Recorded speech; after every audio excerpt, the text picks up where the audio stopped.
কথা ধারাবাহিকের আজকের পর্বে তোমরা এখানে দেখতে পাবে কথা কিন্তু ভোরবেলায় একটা স্বপ্ন দেখে। সে স্বপ্নে দেখে যে তার সকল চুল পড়ে গিয়েছে, সে টাক হয়ে গেছে।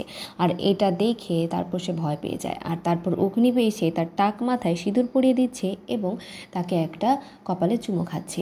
এই স্বপ্ন দেখার পর কথা কিন্তু চিল্লিয়ে ওঠে এবং কথার চিৎকার এখানে কিন্তু অগ্নিব সোফা থেকে পড়ে যায়, ঘুম ভেঙে যায় তার। আর তারপর কথা এমন চিল্লাচিল্লি শুরু করে যাতে অগ্নিব ভয় পেয়ে যায় এবং কথা বলতে থাকে যে আমার সব চুল পড়ে গেছে, সব চুল পড়ে গেছে। তারপর অগ্নিব বলে না, তোর সব চুল ঠিক আছে।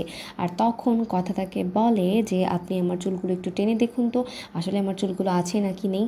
আর যখনই তারা এই খুনসুটি করতে থাকে, আজকের পর্বটা কিন্তু ভীষণ হাস্যকর ছিল এবং খুবই সুন্দর ছিল। যখন তারা এখানে খুনসুটি করতে থাকে তখন কিন্তু এখানে ঠাম্মি এবং দাদু ভাই চলে আসে, আর তারা এসে দেখে যে অগ্নিব কথার চুল ধরে টানছে। তারা ভাবে যে অগ্নিব কথার গায়ে হাত তুলছে। আর তারপর অগ্নিব তাদেরকে এক্সপ্লেইন করে যে তারা যেরকমটা ভাবছে সেরকমটা একদম নয়। তারপর কথা তাদেরকে খুলে বলে যে কথা আসলে স্বপ্নে দেখেছে তার সকল চুল পড়ে গিয়েছে। এরপর এটা নিয়ে একটা ভীষণ হাসাহাসি আজকে তোমরা দেখতে পাবে। তোমরা নতুন পর্ব দেখার জন্য কতটুকু এক্সাইটেড কমেন্ট করে অবশ্যই জানাও, আর আমাদের চ্যানেলটিকে সাবস্ক্রাইব করে আমাদের সঙ্গেই থাকো নতুন নতুন আপডেটের জন্য।